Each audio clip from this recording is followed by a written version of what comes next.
What's up, Blue Jay fans? Robb Scott of the Jay Talking Podcast back with another game day recap. Game 3, Jays and Royals.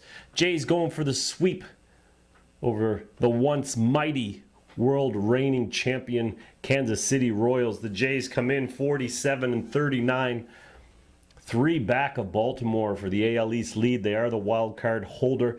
Royals 43-40. They are around 8 back of Cleveland in the Central. Jays have won 4 in a row. The Royals have lost 3 in a row. Jays 6-4 in their past 10. The Royals 5-5 in their past 10. And the Jays have the 5th best run differential in the majors at a +62, second best in the AL. On the hill today, Ian Kennedy 6-7 with a 4.04 ERA, but in his last 6, he's 2-4 with a 6.17 ERA. So he's been bumped around, just like Marcus Stroman, who's 6-4 overall on the season, 5.08 ERA, 1-3 with a 6.53 ERA in his past 6. Is coming off a solid start. I believe he went 7. So he's looking to build on that. Let's get to the scoring. Bottom of the 4th, the Jays get it going. The Canadian Michael Saunders with a blast, 357 feet to deep right, got this scoring going. 1-0 Jays. Jays strike again in the bottom of the 5th. Junior Lake with a double, and he scored on a 2-out single by Ezekiel Carrera, who's filling in very nicely for Jose Bautista. Leading off, he's hitting in the 290s, I believe, which is exactly what we needed with Jose down. That makes it 2-0 Jays. Now the Kansas City finally strikes back in the 6th. Marcus Stroman had a no-hitter through 5, hadn't even let a ball out of the infield through 4 2/3 innings. Brett Eibner, E-I-B-N-E-R. I don't even know how to say that. He led off with a walk, and then he scored on Alcides Escobar triple. That made it 2-1 Blue Jays.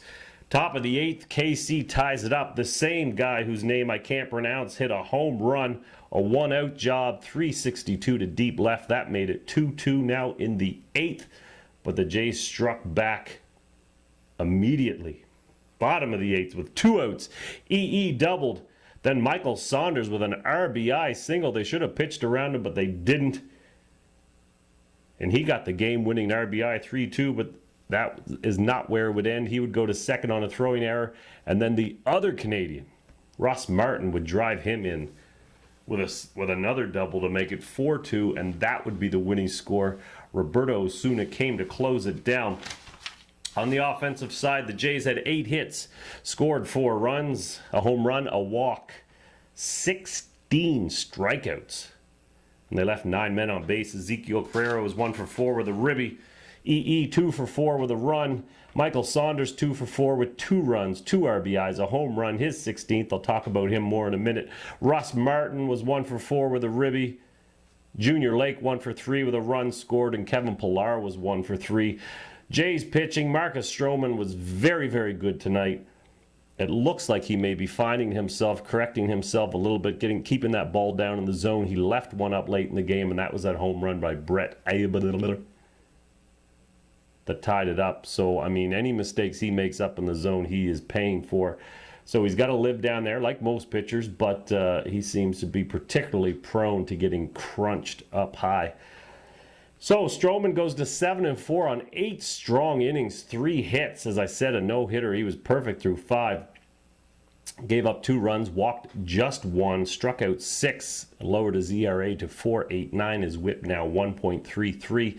Roberto Osuna came in and threw an inning for his 17th save. He has been lights out and about as trustworthy as you could be for a closer. KZ's offense, they had just 4 hits. They scored 2 runs. They are really missing Lorenzo Cain and Mike Moustakas.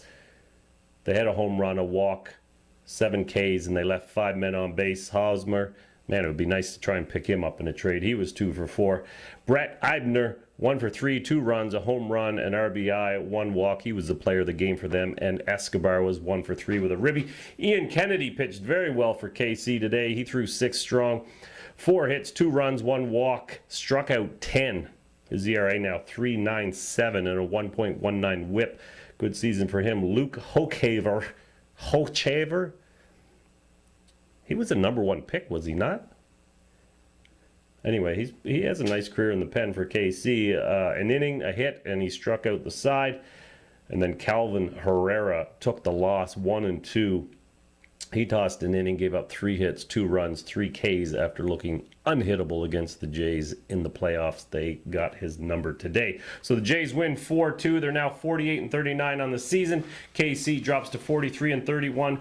Baltimore and Boston both won, so the Jays stay 3 back of Baltimore and a half a game ahead of the Red Sox for that wild card spot. Some notes on the game.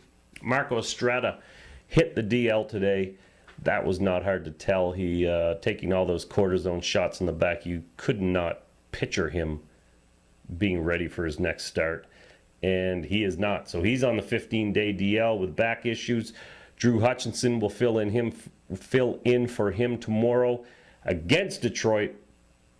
Marcus Stroman said it's his worst nightmare to be selected to the All-Star team and then not be able to make it. I can imagine worse nightmares, but I can see where he's coming from. This is an injury that he aggravated, that he had in the spring with his back. Back issues are hard to make just disappear, especially at 33 years old, being a pitcher. So hopefully this is something. He's eligible to pitch July 22nd, I guess, against Seattle, I believe. So we'll see if he's ready in time. I have my doubts, but who knows how well he heals. I have no idea. All-Stars. The Blue Jays, 3 All-Stars. Marcus Stroman, Josh Donaldson, more than deserving. He is on, he's as deserving to win his 2nd MVP in a row. Mike Trout is putting up some very, very good numbers as well, but in comparison, they're right there with each other. And EE, good for you, EE leading the majors in RBIs. Now, Michael Saunders can make the All-Star team. I don't know what it is. It's like a fill-in player or something like that. Anyway, you can vote him in, and the Canadians are doing their jobs. He's got over 4 million votes, I guess, well ahead of everybody else, the other 4 players. I could be wrong. Could be wrong on how many players he's up against to make that final spot.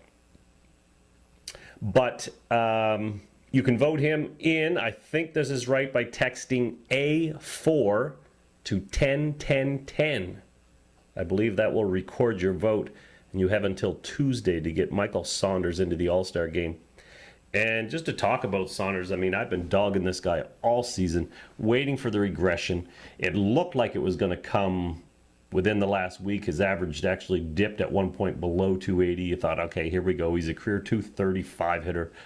OPS coming into this season at 700 or just a percentage or 2 below. So what he's doing right now is unheard of for him in his career. He's destroying all of his career high numbers. Aside from steals, he hasn't stolen a base yet this year. So his speed's gone, but his offensive production is incredible. 296, 16 home runs, 40 RBIs, 46 ribbies, 367 plus on base percentage, 547 slugging, OPS around 915 in 77 games. So what a season for him. Hard to believe, really. I still feel like the regression's going to come. I'm not holding my breath on this is now how do you go from being what he was to what he is now? That's a huge jump. I can see improvement, but that's a huge jump. Anyway, Marcus Stroman was great. 4 2/3 again before even a ball coming out of the infield. So that's what he has to do, is keep that ball down consistently in order to be successful. And Troy Tulowitzki, I wanted to touch on. He coming into this game, he was 13 for his last 37, a 351 average, 5 home runs, 12 RBIs, and just 5 strikeouts in that time, which is good for him because strikeouts have been a big issue. And he raised his OPS from 732 to 793 coming into this game. Now he went 0 for 4 today with 4 Ks. So 5 Ks in his last 9. He struck out 4 times today. Hopefully he doesn't keep riding this roller coaster. He's been on a really good streak, and hopefully he keeps it up. Anyway, Blue Jays win 4-2, 48-39. They stay where they are in the standings tomorrow. against Detroit, 7:07 Eastern Time, 8:07 Atlantic, 8:37 Newfie Time. Justin Verlander, 8-6 with a 4.11 ERA against Drew Hutchinson, who is getting his second spot start. He's 1-0 with a 5.4 ERA in about 7 innings. Anyway, thank you for joining me. We'll see you tomorrow.